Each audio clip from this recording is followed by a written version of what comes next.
So to my universal audience who are watching you right now, can you introduce yourself properly? My name is Sir Peter Aliyu. So let's go into your childhood.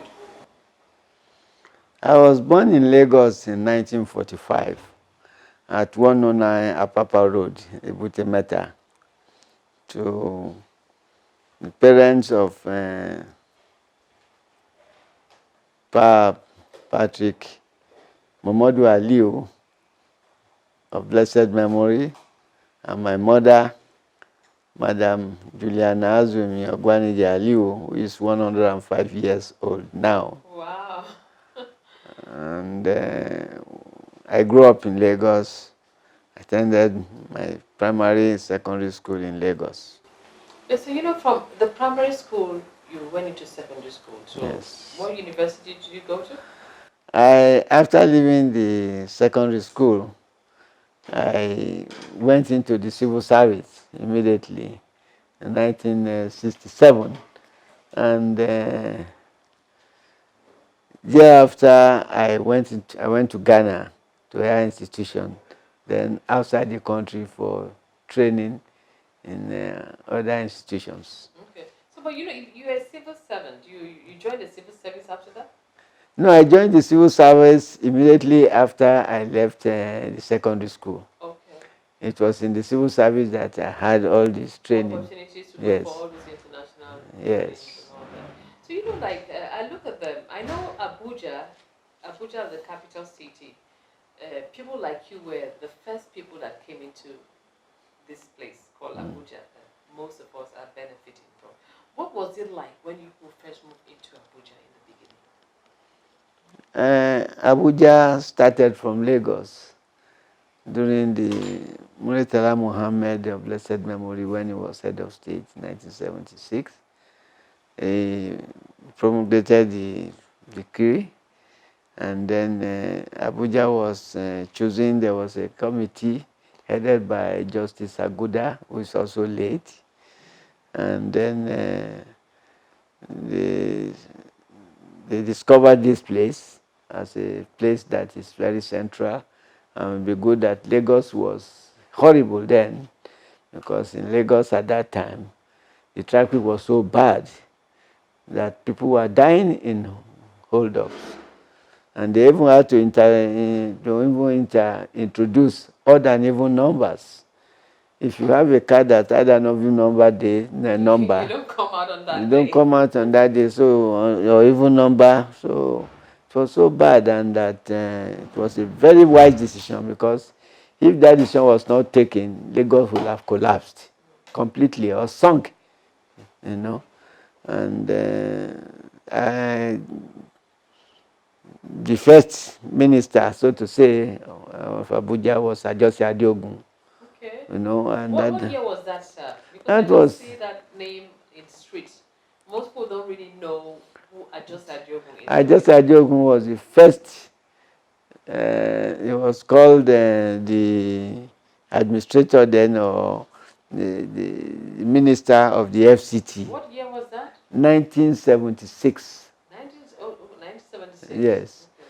And it's that same year that I.J. Ebong, Mr. I.J. Ebong, a great Nigerian, who was the permanent secretary then, and I was among the first 7 staff that started the Abuja history. Wow. And so you've actually been working from Lagos. You're working yes. in the... We were in the State House in Lagos, the Marina, State House Marina.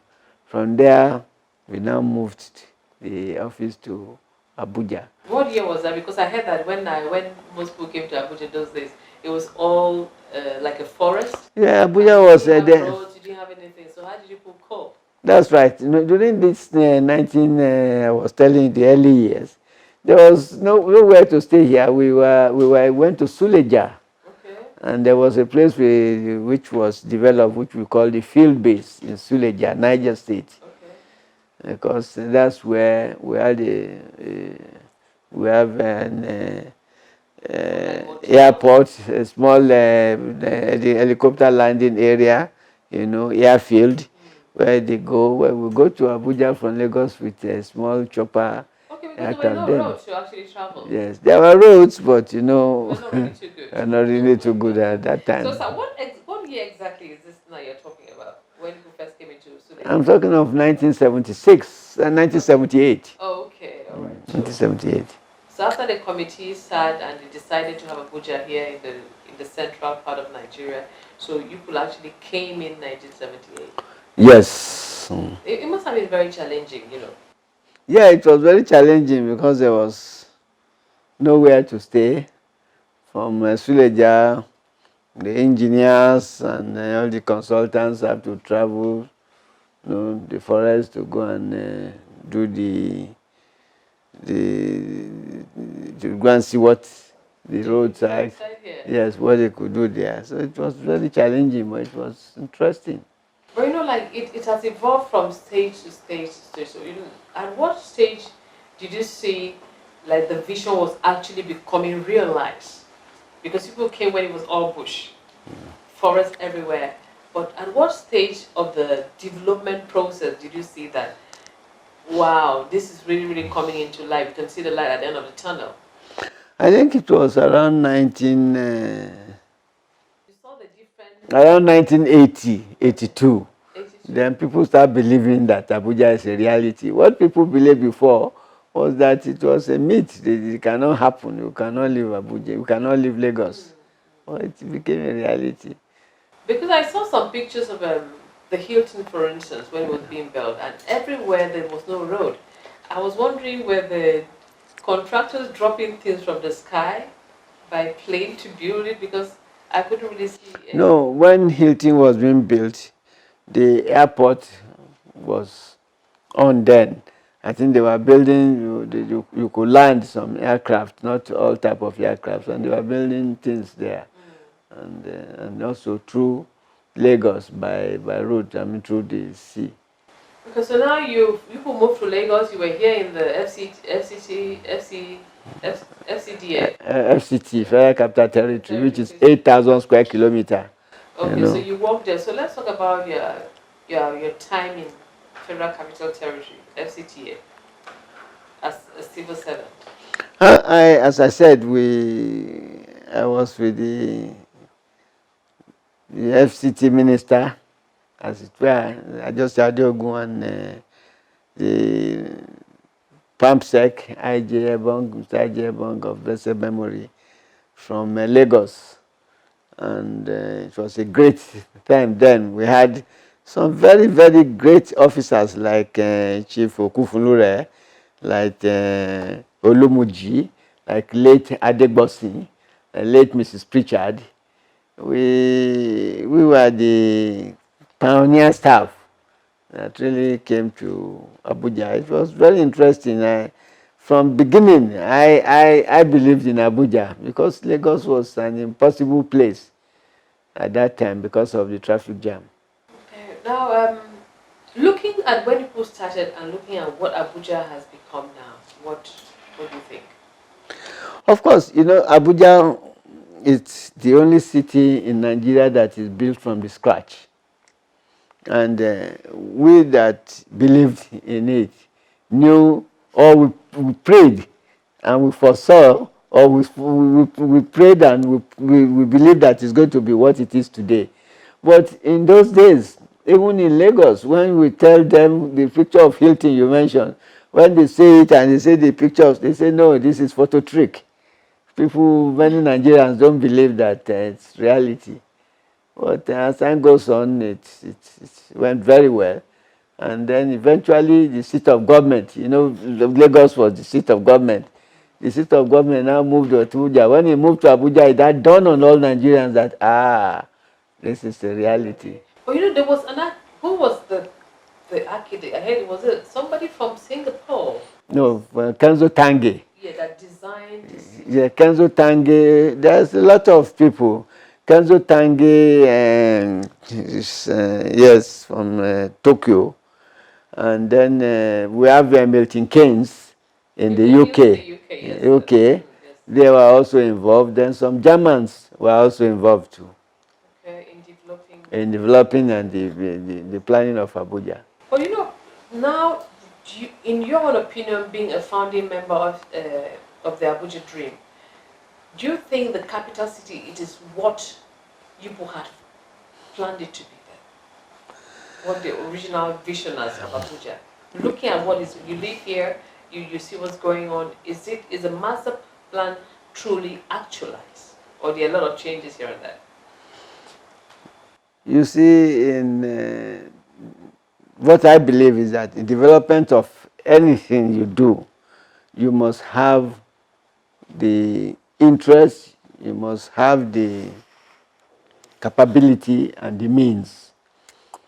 At the time Abuja started, Nigeria had a lot of money, and the vision was that people will be moved, and then there's going to be the satellite towns and all what not. But after some time, some ministers or some administration came who now concentrated development on the central area, along with the central and districts. So that's why you now find that a lot of things are more happening in the central area and some of the districts. But the districts are coming up now. And, but more importantly is that all the area councils that we have now, if they were developed at the same time with the central area, it would have been a better place than what it is today. Okay, so I know you retired from FT. So what position did you rise? Being a young officer that started and then you retired. I started from the middle cadre, so to say, but I was very grateful to all my bosses. I was lucky and I thank my God. I was a protocol officer, and protocol officer is one of the most sensitive jobs that I think any human being can do. You can be praised today and be fired tomorrow. But I was lucky to work with nearly all the ministers that I've ever served in Abuja, And when one goes, they still retain me. And I retired as the director of protocol in the FCT. And I really thank God. And even the presidents of Nigeria, when they come to FCT, we work very closely with them, and they always appreciate what we do. So, just in a brief mention, the names of the ministers you work with when you were there. Oh, there are so many. I worked with Adeosi Adeogun. I worked with Iroda Musa of blessed memory. I worked with John Kadia. I worked with Alhaji Dantoro, who became an emir and is dead now. I worked with General Kotangura, who is late now. I worked with AVM Hamza Abdullahi, a great man. Yes. I worked with Mohammed, engineer, architect Mohammed Abagana, who is also a very godly and a good man. And I also work with Bunu, architect Ibrahim Bunu. Wow, very wonderful experience. Most people have come to Abuja, they've seen the city well developed. They don't really have an idea of how it all started. But here you are giving us an insight on how the Federal Capital Territory started and the stage where it is now. For Abuja residents that are here, enjoying the peace and tranquility of the city, what have you got to say to them in this interview? Abuja is, as you know, this is of course the seat of the federal government of Nigeria. It's a very safe area. The security architecture is very tight, and we want to thank all the ministers that have served there, because they have served meritoriously. They've done their best, and all the permanent secretaries, the directors and officials. I think the government need to really give a special recognition to the people who have developed Abuja, the permanent secretaries, the ministers, because Abuja, if you go to other African countries, you will know that Abuja is not a bad place by any judgment. I was privileged to serve to chair most committees when Abuja turned 30 under the the leadership of Malam Nasir El-Rufai, one of the minister, to actually serve in a lot of committees and chair the committees for Abuja 30. And some who were recognized. So do you think now the government of the day should go into time and bring out people who have actually served meritoriously in this um, dream called Abuja to be like appreciated and honored? Maybe posthumous, those who are alive, the government should honor them. What do you think about that? It's always good if you acknowledge what somebody has done, because it encourages those behind to also know that hard work or dedication, it's very good, and this is what can make you can write your name in gold. So it's good. This is some of the things one will recommend, so that generations coming will know that it's the what we do. The effort that was put into yes, the efforts you put, and then yes. So it's a very good something government can do that. Now you're retired, you're resting. Do you still like get to see your former colleagues in the FCT? Because our job, because as I'm somebody who is who never forgets the past. I never forget the past. I have a driver working with me now. We've been together for over 40 years. Wow. Working together. And I carry all my people. So the same thing with all my staff. All the people that are my bosses are always, all my bosses are my friends.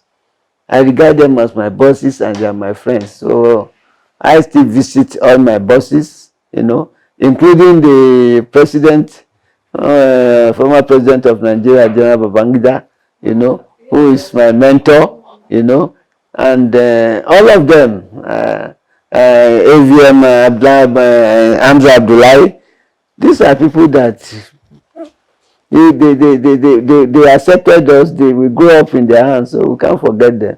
So I got in touch with every human being that I've ever remembered. Whenever I see your number, I call you, I greet you, and that's what life is all about. Wow. So for those of us who are living in Abuja now, we're enjoying the fruit of what people did and so on. What have you got to say to our viewers all over the world who have actually come to Abuja to do a business, or who lives in Abuja, or who have visited Abuja?